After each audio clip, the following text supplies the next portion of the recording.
नमस्कार। आज हम एक ऐसी कहानी की गहराई में उतरने वाले हैं जो सच में रोंगटे खड़े कर देगी। ये एक बहुत ही बेहतरीन फाउंड फुटेज हॉरर सीक्वेंस है जिसका नाम है द छायावती।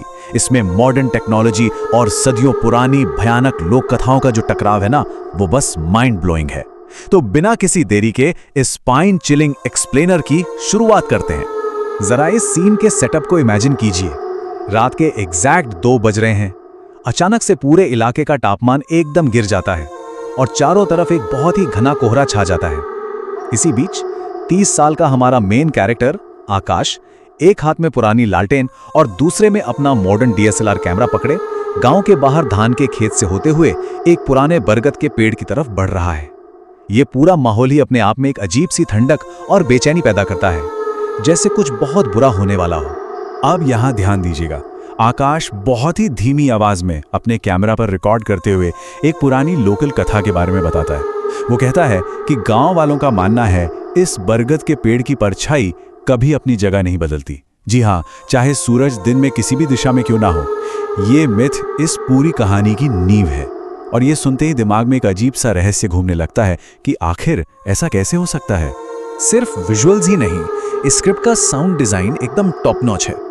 एक तरफ हमें आकाश की दरी हुई भारी सांसों की आवाज बिल्कुल साफ सुनाई देती है और ठीक उसी वक्त बैकग्राउंड में दूर कहीं से एक मर्दाला ड्रम की धीमी धीमी बीट आ रही है। ऐसा लग रहा है जैसे अंधेरे में कोई पुराना अनुष्ठान या रिचुअल चल रहा हो। ये छोटी छोटी डिटेल्स डर को एक अलग ही लेवल पर ले जाती हैं। चलिए कहानी के पहले अहम हिस्से पर आते हैं, द डिजिटल गोस्ट। यहां से असली हॉरर शुरू होता है। आकाश का DSLR कैमरा अचानक कुछ ऐसा पकड़ लेता है जो वहां पर है ही नहीं। स्क्रीन पर फेस डिटेक्शन वाला वो येलो बॉक्स अचानक से ब्लिंक करने लगता है, वो भी एकदम खाली पेड़ के तने पर। फिर वो येलो बॉक्स तेजी से पेड़ के पीछे जाता है और अंत में झाड़ियों में नीचे ड्रॉप हो जाता है। सोचिए, आम आंखों से कुछ नहीं दिख रहा, लेकिन कैमरे का AI किसी अदृश्य चीज को डिटेक्ट कर रहा है। ये मोमेंट सच में काफी डरावना है।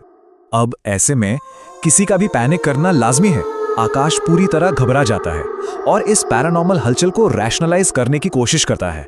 वो चिल्लाता है कि कौन है राजू, ये मजाक बंद करो। इंसानी फितरत ही ऐसी होती है।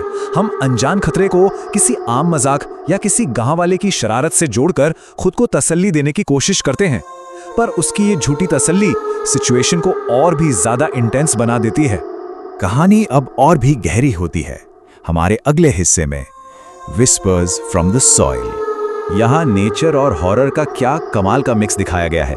आमतौर पर जब तेज हवा चलती है तो बरगद के बड़े बड़े पत्ते आपस में टकराते हैं, लेकिन स्क्रिप्ट इन आवाजों को बहुत ही क्लेवर तरीके से एक ध्वनि के भ्रम यानी ऑडिटरी इल्यूजन में बदल देती है।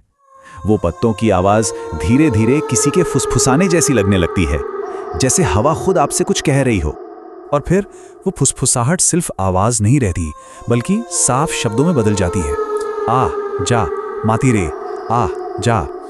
ये ओडिया भाषा का एक वाक्य है जिसका मतलब है मेरे पास मिट्टी में आ जाओ।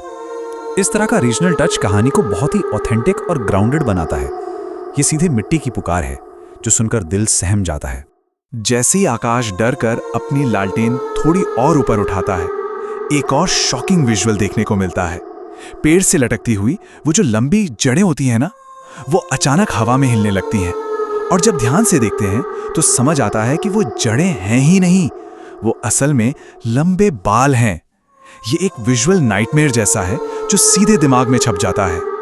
और अब आते हैं क्लाइमैक्स पर, यानी हमारे तीसरे हिस्से पर, द पताचित्र एंटिटी। यहाँ हॉरर का एक बिल्कुल ही नया और रहस्यमयी रूप देखने को मिलता है। उस पुराने बरगद के तने से एक औरत का चेहरा बाहर निकलता है और सबसे हैरान करने वाली बात यह है कि वो चेहरा परंपरागत पटाचित्र आर्ट स्टाइल का बना हुआ लगता है। प्राचीन कला को इस तरह से एक सुपर नेचुरल एंटिटी के रूप में दिखाना, यह सच में इस स्क्रिप्ट का एक मास्टर स्ट्रोक है। इस चेहरे के कुछ डिटेल्स को जरा ध्यान से देखिए। उसकी बहुत बड़ी बड़ी आंखें हैं, लेकिन उनमें कोई पुतलियां नहीं है, सिर्फ एक अंधा काला अंधेरा भरा हुआ है, एक एंडलेस वॉइड की तरह। और उस एंटिटी के गले में पुराने जमाने के चांदी के गहने चमक रहे हैं जिन्हें अलंकार कहा जाता है। ये डार्क और शाइनी कंट्रास्ट उस आकृति को और भी ज्यादा डिस्टर्बिंग बनाता है। अब आती है वो कड़ी जहां लेजेंड और रियलिटी आपस में टकरा जाते हैं। आकाश बुरी तरह डर कर पीछे हटता है और उसका पैर एक कीचड़ भरे गड्ढे में फंस जाता है। और जब वो नीचे देखता है तो उसका खून सूख जाता है। उसकी खुद की परछाई उसके पैरों से अलग हो चुकी है और वो परछाई जमीन पर घसीटते हुए ठीक उस पेड़ की तरफ जा रही है। वो मिथ बिल्कुल सच हो रहा था। और आखिर में हमारे इस फाउंड फुटेज का अंतिम हिस्सा, कंज्यूम्ड बाय द ट्री। इस टेरिफाइंग मोमेंट पर हमें सिर्फ आकाश की एक निराशा भरी चीख सुनाई देती है, नहीं, मेरी परछाई। ये उसकी आखिरी हड़बड़ाहट है, उस वक्त का खौफ जब उसे एहसास होता है कि उसका अस्तित्व छिन चुका है और अब बचने का कोई रास्ता नहीं। इसी आखिरी पैनिक में वो DSLR कैमरा उसके हाथों से छूटकर जमीन पर गिर जाता है। लेकिन जमीन पर गिरने के बाद भी कैमरा रिकॉर्डिंग करता रहता है। कुछ ही सेकंड्स बाद उस ग्राउंड लेवल फ्रेम में हम देखते हैं कि आकाश को एक अदृश्य ताकत हवा में ऊपर उठा लेती है और उस फाइनल मोमेंट में उसका पूरा शरीर धीरे धीरे उस बरगद के पेड़ के तने के अंदर पूरी तरह समा जाता है, जैसे उस पेड़ ने उसे जिंदा निगल लिया हो। ये पूरा सीक्वेंस अंत में एक बहुत ही गहरा और डिस्टर्ब करने वाला सवाल छोड़ जाता है। अगर उस पेड़ की परछाई वाकई में कभी नहीं बदलती तो जरा सोचिए, इसके तने के अंदर न जाने ऐसी कितनी और चुराई गई परछाइयां कैद होंगी। कितने लोग आकाश की तरह इसका शिकार हुए होंगे। ये सवाल दिमाग में ऐसी बेचैनी पैदा करता है जो जल्दी पीछा नहीं छोड़ती। खैर, इस रहस्यमयी और स्पाइन चिलिंग एक्सप्लेनर में साथ बने रहने के लिए बहुत बहुत शुक्रिया। और हाँ, अपनी परछाई पर जरा नजर रखिएगा।